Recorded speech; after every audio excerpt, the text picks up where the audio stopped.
Hello दोस्तों, एक बार आपका फिर से स्वागत है। और इस नए व्लॉग में आए हैं हम अभी।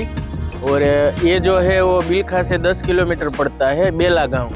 और बेला गांव है जो ये पहले यहाँ पुराना गांव यहाँ पे था, जो हमारे सौराष्ट्र की एक बड़ी नदी में से एक है जो ओजत, उसके तट पे था।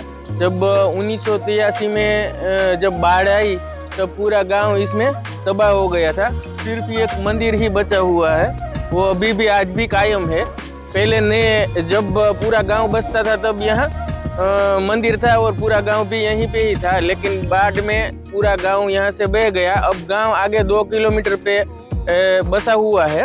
और यहाँ ओजत 2 का जो भी डैम है वो भी यहीं है। और यहाँ से पानी सिंचाई से भी सबको यहाँ से ओजत 2 में से ही दिया जाता है। तो आइए मित्रों, हम बिलनाथ महादेव के दर्शन करते हैं और इसकी जो हिस्ट्री है उसको जानते हैं। और ओजत रिवर भी यहाँ बगल में है, तो उसका भी साइड सीन देखते हैं। तो आइए, बने रहिए।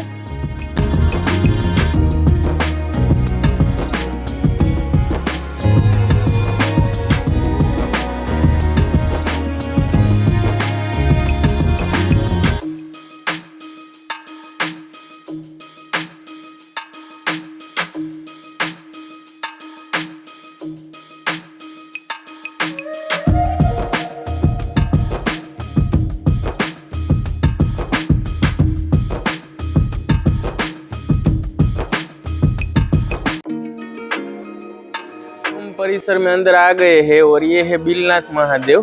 तो आइए, हम बिलनाथ महादेव के भी दर्शन करवाते हैं, फिर हम यहाँ उसका इतिहास जानेंगे।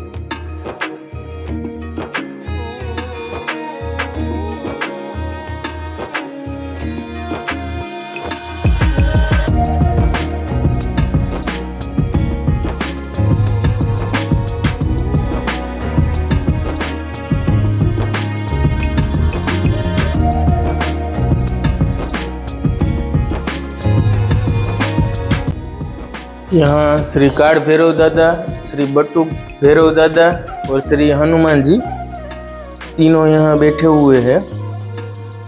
और वैसे भी कहीं पे भी शिव मंदिर पे ना ये काड़ भैरव दादा की बैठक होती है। ये सब है वो यहाँ जो जिस गांव के 7 पुश्ते यहाँ रहती थी, उसी के ही सूरापुरा, जो सुरधन भी हम बोलते हैं उसको, उसके पाड़िए है यहाँ पे। तो उसकी प्रतिमा के रूप में यहाँ पत्थर, अगर यहाँ कोई गांव की रक्षा के लिए जो अपना जान न्यौछावर करते हैं, उसका प्रतिमा रूप ये यहाँ सब बैठे हुए हैं, जिसको हम सूरापुरा दादा बोलते हैं। और उसके नाम भी लिखे हुए हैं। श्री कांजी दादा है, श्री अर्जन दादा है और श्री मानबाई माँ, मतलब कि एक सतियाई भी है जो माता रानी है, जिसने अपना सर्वोच्च बलिदान देके यहाँ पे एक प्रतिमा स्वरूप बैठे हुए हैं। यहाँ भी एक सूरापुरा है, वरडांगर जोशी के सूरापुरा है, हिमा दादा नाम लिखा हुआ है, उसका भी पाड़िया यहाँ पे लगा हुआ है। और इसके बगल में एक और भी है, गोविंद दादा का, ये भी यहाँ विराजमान है।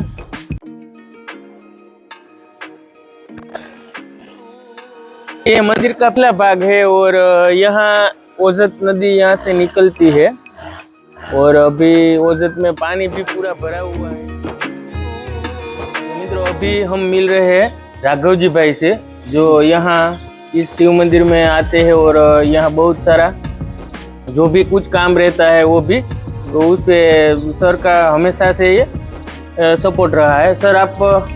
मेरा नाम राघव जी भाई साकरिया है। मैं जूनागढ़ हाई स्कूल में टीचर था। अभी मैं निवृत्त हूँ, इसलिए मैं यहाँ ये सब का देख रेख रखता हूँ। ये स्थल है बेला गांव आवेला है, जूनागढ़ तालुका का। जूनागढ़ से ये गांव 30 किलोमीटर दूर है। बिलखा से यहाँ तक आ सकते हैं आप। तो ये स्थल है बेला गांव है, जो फ्लड में 1983 में इसका वो फ्लड में डिस्ट्रॉय हो गया था। अभी ये नया बना हुआ है मंदिर। तो यहाँ जो जूना गांव था बेला, वहाँ का यह शिवलिंग है। वहाँ ये स्थल का बहुत महत्व इस तरह है कि ये दो नदियों के संगम स्थान पर आया हुआ है और स्वयंभू प्रकट शिवलिंग है। 350 बरस से ये मंदिर बना हुआ है। અને એક સ્થાપિત भी शिवलिंग है बिल्लाथ महादेव जो है स्वयंभू प्रकट है। काशी विश्वनाथ का दूसरा शिवलिंग है वो स्थापित है। यहाँ 2 शिवलिंग है, बिलेश्वर महादेव और काशी विश्वनाथ। बहुत पौराणिक स्थान है, स्वयंभू प्रकट है। सब लोग बहुत आस्था रखते हैं, सभी की आस्था पूरी होती है। सभी लोग बाहर से बहुत लोग आते हैं, बॉम्बे तक से लोग यहाँ आते हैं यज्ञ आदि क्रिया करने के लिए। और इसका महत्व यह है खास दोनों नदियों के संगम स्थान पर है और स्वयंभू प्रकट है। ऐसा स्थान इस आजू बाजू में यहाँ नजदीक में कोई ऐसा कोई स्थान है ही नहीं। दूसरा ये ओझत नदी के किनारे पर आया हुआ है। यहाँ 2 डैम भी बने हुए हैं। पीछे की तरह जो है आनंदपुर डैम है जो जूनागढ़ को वर्षों से पानी पिलाता है। दूसरा है वो ओझत 2 सिंचाई योजना बनी हुई है जो 10-15 बरस से यहाँ से सब खेती के लिए उसका पानी उपयुक्त होता है और जब जरूरत होती है तो जूनागढ़ को भी पानी दिया जाता है। तो ये 12 मास यहाँ तक ऐसे ही ग्रीनरी रहती है, नदी पानी से भरी रहती है और यहाँ पशु पक्षी प्राणी प्राकृतिक रीते बहुत अच्छा स्थान है। और दूसरा ये गांव की ये विशेषता है कि हमारा सुरापुरा जो यहाँ स्थापित है उन गायों को बचाने के लिए अपनी जान भी दे दी है, वो शहीद हो गए हैं। और उनको ये गांव भाया मेर जो था वो उन्हें गिफ्ट में दिया हुआ है। और यहाँ एक ही परिवार रहता है, एक ही परिवार, सभी गांव के लोग ब्राह्मण ही है, एक ही कुटुंब ही है और एक ही सरनाम वाला ये गांव है। जो बार बार टीवी में भी बताते हैं कि भाई एक ही कुटुंब से बसा हुआ गांव। तो ये भी जूनागढ़ का एक गांव की यह खासियत रही हुई है कि एक ही परिवार के लोग यहाँ रहते हैं। वो गांव यहाँ से 1 किलोमीटर दूर है। और दूसरा गांव है यहाँ से बादलपुर और सामने कट में रामेश्वर गांव है। तो ये एक धार्मिक स्थल है, पवित्र स्थल से बिलखा से आया जाता है। तो सर ने जो बोला यहाँ 2 नदियाँ आती है, मतलब कि एक ओझत आती है और उसके बगल में जो दूसरी है वो उक्तावड़ी बोलते हैं उसको नदी।